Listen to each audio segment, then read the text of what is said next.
दोस्तों नमस्कार। Civil services forum में मैं आप सभी लोगों का हार्दिक स्वागत करता हूं। Good morning, good afternoon, good evening, good night के साथ आज मैं आप लोगों के समक्ष मूल रूप से दुनिया की एक सबसे बड़ी शब्दावली इतिहास जगत के लिए मानी जाए तो किसी भी प्रकार का विरोधाभास नहीं है। यह मेरी मान्यता है। एक पुस्तक व्हाट इज हिस्ट्री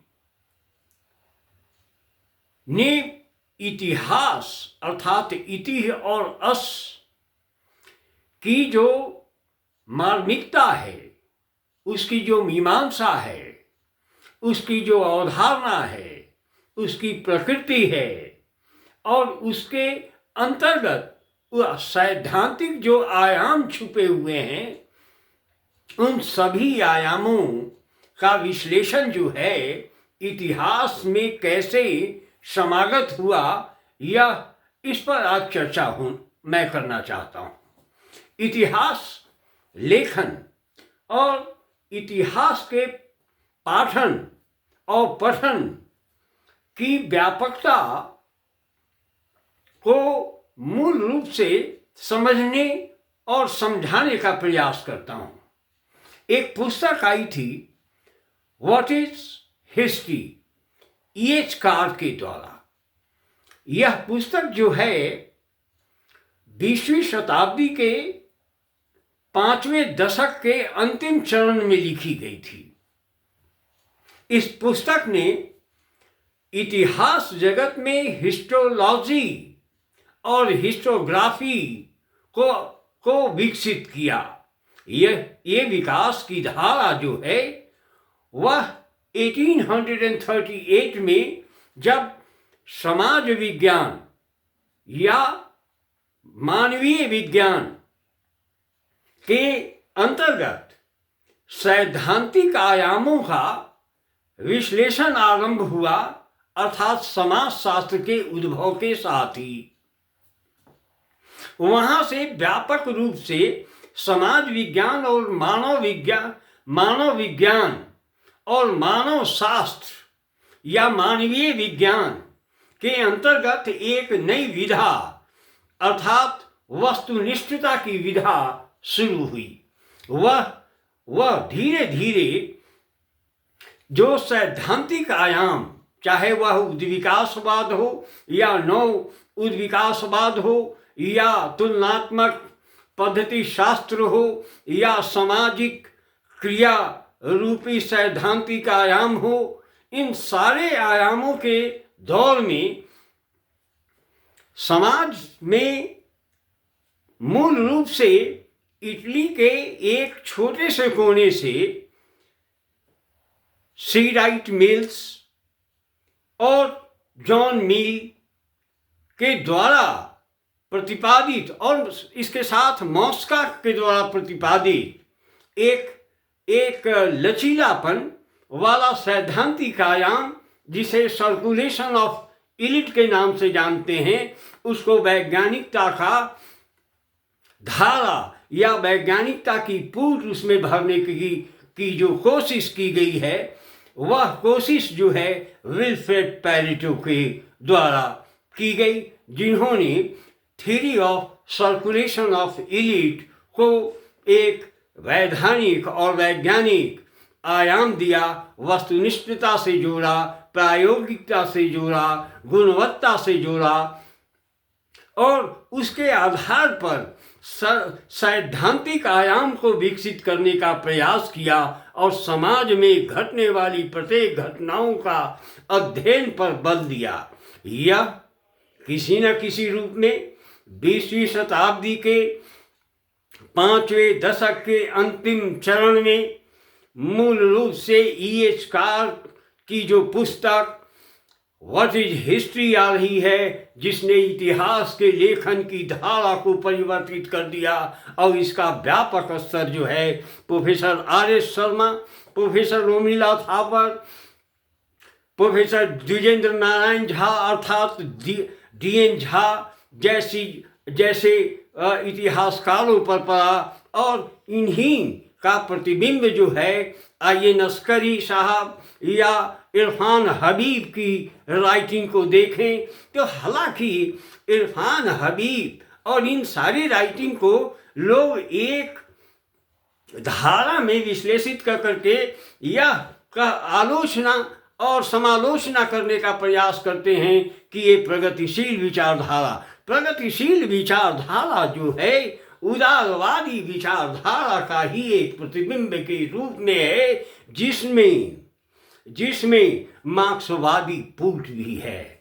1848 से लेकर के 1883 के बीच में जो सैद्धांतिक आयाम जो मार्क्स के द्वारा तैयार किया गया, चाहे वह जर्मन आइडियोलॉजी हो या चाहे वह कम्युनिस्ट मैनिफेस्टो हो या दास कैपिटल हो या सोशलिज्म कम्युनिज्म की धारा को परिभाषित करने का प्रयास किया हो, तो ये सारी धाराएं मूल रूप से मार्क्सवाद में साइमन की विचारधारा अर्थात फ्रेंच सोशलिज्म की धारा, जिसके प्रणेता और नेता और इनोवेटर के रूप में सेंट साइमन को माना जाता है, तो प्रगतिशील विचारधारा भी किसी न किसी तरह से उदारवादी विचारधारा से प्रभावित है। और उदारवादी विचारधारा में जो सैद्धांतिक या मूल रूप से जो त्रुटियां थीं, उन त्रुटियों को दूर करते हुए प्रगतिशील विचारधारा ने समाज में अपना सशक्त स्थान तैयार किया। और उसी तैयारी का दूसरा नाम जो है, ये सारी विचारधाराएं जो हैं EH कार्ल को प्रभावित की हैं, और उसी के आधार पर जो है मूल रूप से व्हाट इज हिस्ट्री नामक पुस्तक का लेखन हुआ है। इतिहास अपने आप को दोहराता है, हिस्ट्री रिपीट्स इटसेल्फ। ये कोई इनोवेटिव अप्रोच नहीं है।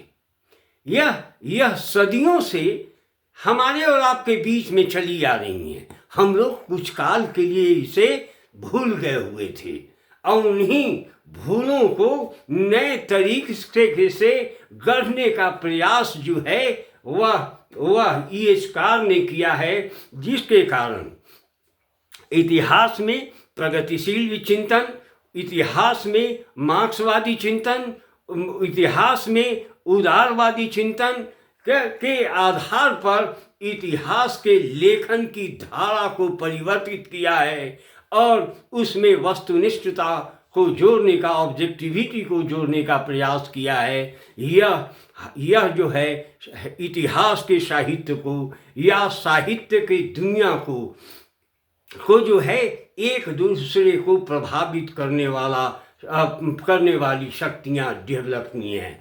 उत्तरोत्तर आधुनिकतावादी समाज जो 20वीं शताब्दी के 7वें दशक से आरंभ हुआ है, और आज हम उस परिवेश में रह रहे हैं, और उस परिवेश के तहत अध्ययन और अध्यापन कर रहे हैं।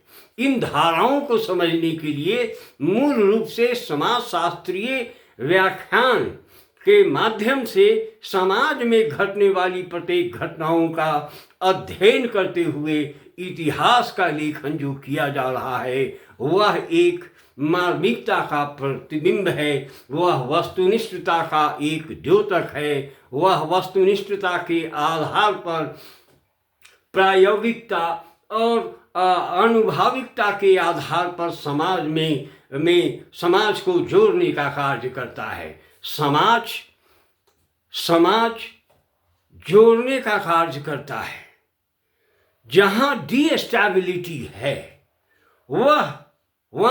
वहाँ मूल रूप से जो है वह डीस्टेबिलिटी का नोशन जो है ह्यूमन बीइंग के द्वारा जो तैयार किया गया हुआ है, वह एक नई धारा है। उसका विश्लेषण जो है हम करेंगे, और उस पर भी मेरा चिंतन आप लोगों के बीच में स्पष्ट रूप से आएगा। मैं आप लोगों के बीच में यह स्थापित करने का प्रयास कर रहा हूँ कि इतिहास अपने आप को दोहराता है।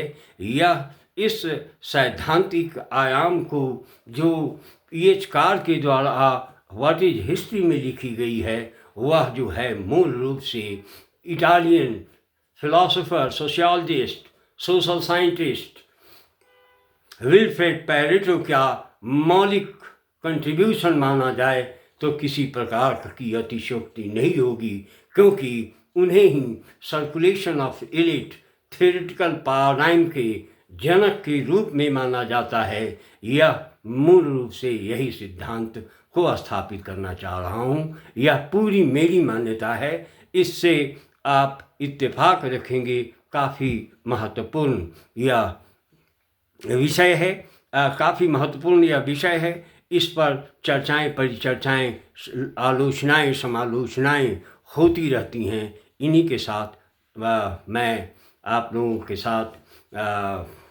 पुनः मिलने का प्रयास करूंगा। Good morning, good afternoon, good evening, good night के साथ सिविल सर्विसेज फोरम को जिस प्रकार से प्यार और सहयोग दे रहे हैं, आप लोग देते रहेंगे। आशा है आप लोगों ने सब्सक्राइब किया होगा। इस चैनल को सब्सक्राइब करते हुए, शेयर करते हुए और लाइक करने का प्रयास करेंगे। Thank you very much.